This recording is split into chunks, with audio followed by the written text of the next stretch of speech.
the chairman of Rahman's 30, Mr. Waidur Rahman. He is also a chairman of Bihar Foundation, Kingdom of Saudi Arabia chapter, and Bihar Foundation is a foundation of Bihar government. He presents here with his warm happiness to share his views. And it is also a sorry figure that you are looking the name of Sri Pranab Kumar ji, the managing director of Super 30. He is not present here, so I am very sorry here, because कि उनके पास जो Bihar government ने दिया है वो actually ready नहीं थे जाने के लिए होली की वजह से, और विदाउट बॉडीगार्ड वो बाहर निकलते नहीं हैं। वो तैयार थे लेकिन नहीं आ सके। एक्सो यूथ फाउंडेशन के तरफ से भी कि सॉरी कि वो नहीं आ सके, नेक्स्ट प्रोग्राम में वो ज़रूर आएंगे। मैं ब्रीफली रहमान फाउंडेशन के बारे में कह के फिर सर को कॉल करता हूं कि Rahman foundation in association with super 30 Anand Kumar के साथ कोलैबोरेशन करके वो काम कर रही है, और अन्य प्रिविलेज्ड जो बच्चे हैं, खासतौर पे ग्रामीण बच्चे और माइनॉरिटीज़ बच्चों को वो लेते हैं, और आईआईटी और नीट की प्रिपरेशन वो पटना स्थित अपने कोचिंग संस्थान में कराते हैं with the guidance of super 30 जो आईआईटी की प्रिपरेशन कराते हैं। और मोर डिटेल्स आप जानेंगे रहमान 30 क्या है। और आज के जो गेस्ट ऑफ ऑनर है जनाब अवैदुर रहमान साहब, now I request on the dice, please come on the stage.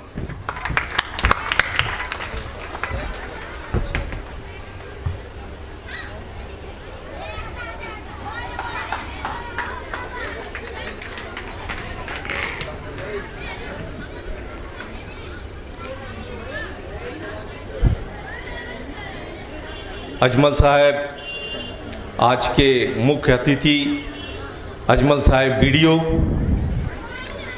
इस संस्था के संचालक मनव्वर राही साहब,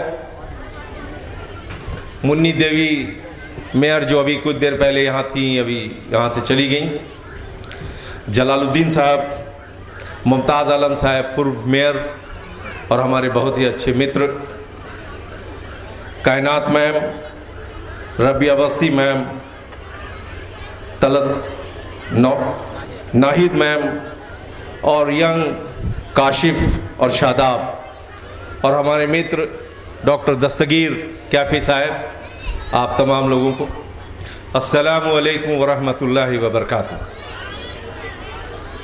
ये मेरे लिए बड़ी खुशकिस्मती की बात है कि मुझे यूथ फाउंडेशन ने मौका दिया अपनी बातों को रखने के लिए।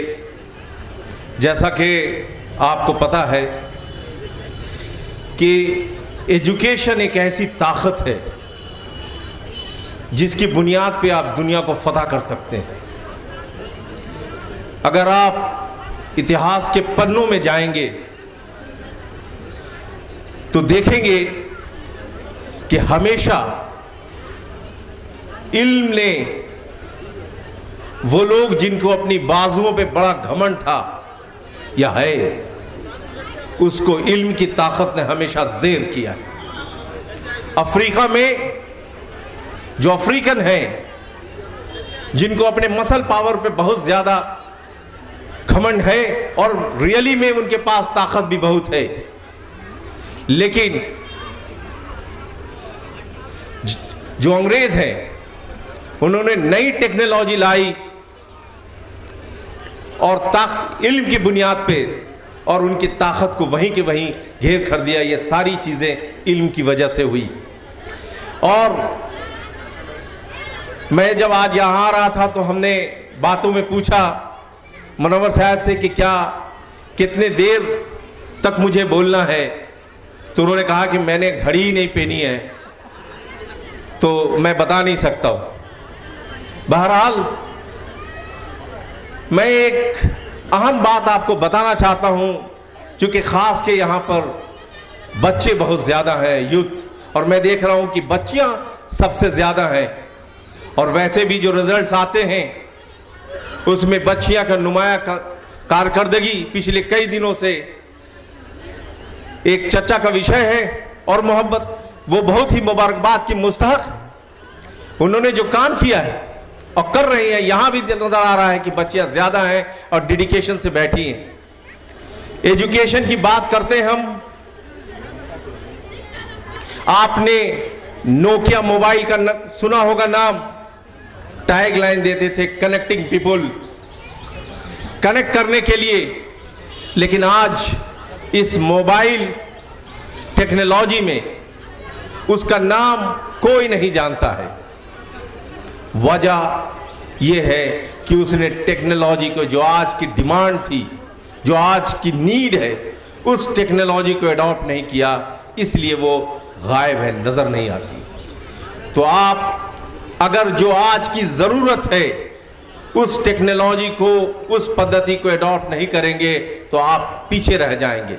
यहां पर कई बुद्धिमान लोग हैं जो स्कूल चलाते हैं, शिक्षा देते हैं, और हम भारत में जिस शिक्षा की बात करते हैं, विश्व के मानचित्र पे भारत का नाम इज्जत से इसलिए लिया जाता है कि हमारे यहाँ बहुत ही शिक्षित लोग हैं और जिन्होंने विश्व की जो बड़ी बड़ी कंपनियां हैं पूरी दुनिया की, उस पे सीईओ के पोस्ट पे हैं, चाहे वो माइक्रोसॉफ्ट हो, ट्विटर हो, गूगल हो, या जो दूसरी बड़ी कंपनीज हैं, उसके जो सीईओ हैं वो हमारे इंडियंस हैं। ये तो बहुत ही अच्छी बात है, लेकिन आप जानते हैं उसमें कुछ अफसोस का पहलू। अफसोस का पहलू यह है कि यहां जो हमारी कंपनीज हैं, एंटरप्रेन्योर्स कंपनीज हैं, चाहे वो जो भी कंपनी है यहां की, विप्रो है या टीसीएस है, ये सारी कंपनीज का कोई प्रोडक्ट नहीं है, ये सब वहां कंसल्टेंसी करती हैं। जरूरत इस बात की है कि आप एक ऐसे इनोवेटिव एजुकेशन हासिल कीजिए जिससे आप अपने प्रोडक्ट बनाइए और वो प्रोडक्ट दुनिया में राज करें, और उसमें जो काम कर रहे हों वो अंग्रेज हों, वहां आप काम नहीं कर रहे हैं। और यूथ फाउंडेशन जिस तरीके से यहां पे काम कर रहा है, और अभी मेरी बीडीओ साहब से बात हो रही थी, जिस तरीके से एजुकेशन के क्षेत्र में यहां पर काम कर रहे हैं आप लोग, मुझे लगता है कि बहुत जल्द आप में से ही कोई ऐसा स्टूडेंट उठेगा जो अपनी एक कंपनी बनाएगा और अंग्रेज उसमें काम करेंगे। यह है पावर एजुकेशन का। आपको ऐसे एजुकेशन को ग्रहण करने की जरूरत है। अभी मैं सुन रहा था कि स्कूल में बड़ी चिंताएं हैं स्कूल के लोगों को कि बच्चे या गार्जियन वो डेडिकेशन से नहीं पढ़ते हैं। ये सच है, लेकिन हमें साइंटिफिक वैल्यू एडॉप्ट करना पड़ेगा ये जानने के लिए कि उनका इंटरेस्ट क्यों नहीं है। इसके लिए हमें वो साइंटिफिक टूल्स एडॉप्ट करने होंगे, चाहे वो ऐप के जरिए हो या स्टैटिस्टिकल एनालिसिस के जरिए हो, कि हम कैसे वो जो वीक स्टूडेंट्स हैं उसको हम कैसे ऊपर निकाल सकते हैं। यूरोप में जो एजुकेशन दिया जाता है हमारे यहाँ, और उसमें फर्क ये है कि हम उन तेज बच्चों को सेग्रीगेट करके अलग कर देते हैं और उस पर मेहनत करते हैं, और जो बड़े बड़े कोचिंग का माफिया चलाते हैं ऐसे तेज बच्चों को बैंकर कहते हैं, रैंकर कहते हैं, और वो जो 500 बच्चे उनके यहां पढ़ते हैं जो फीस देते हैं उनको बैंकर कहते हैं। यह आपको सोचना होगा कि आपको बैंकर बनना है या रैंकर बनना है। उनके इस चीज को चेंज करना है। इसको चेंज करने के लिए आपको स्कूल के लोगों को यह डिटरमाइन करना होगा कि जो वीक लड़के हैं उनको आप कैसे ऊपर ला सकते हैं, उसके लिए कौन सी पद्धति आपको अपनानी है, कैसे उनके ऊपर आपको टाइम देना है। दोस्तों, मैं ज्यादा वक्त नहीं लूंगा, लेकिन कुछ बातें अहम हैं जो आपको कहना चाहता हूं। यूथ एजुकेशन बहुत अच्छा काम कर रही है और आज की ये जरूरत है, लेकिन यकीन जानिएगा हमारी बर्बादी के लिए कोई और जिम्मेदार नहीं है, हम खुद ही हैं। हम में से जो आगे बढ़ता है उसको किसी दुश्मन की जरूरत नहीं होती है। लोग खुद ब खुद उसके अच्छे काम से दुश्मन बन जाते हैं। आप जरूर किसी के अच्छे काम को अगर देखते हैं तो उसके अच्छे काम को अप्रिशिएट कीजिए, ये तो बहुत अच्छी बात है। और ऐसा करने की जुस्तजू पैदा हो, ये भी बहुत अच्छी बात है। लेकिन उसका टांग खींचना, उसके सेंटर को बंद कराना, उसके यहाँ गलत बातें कहना, उसके अंदर कॉमनल रंग देना, उसको बर्बाद करना, ये कहीं की अक्लमंदी नहीं है। इससे सिर्फ और सिर्फ आप बर्बाद होंगे और कुछ नहीं होंगे। इसलिए कि वैसे भी हम तादाद में कम हैं। हम मुज्तहिद हो तो बदल सकते हो दुनिया का निज़ाम, मुज्तहिद हो तो बदल सकते हो दुनिया का निज़ाम, मुंतशिर हो तो रोते क्यों हो? अगर आप रोते हैं तो उसके जिम्मेदार आप खुद हैं। इसलिए कि हम मुंतशिर हैं, बटे हुए हैं, एक दूसरे का टांग खींच रहे हैं।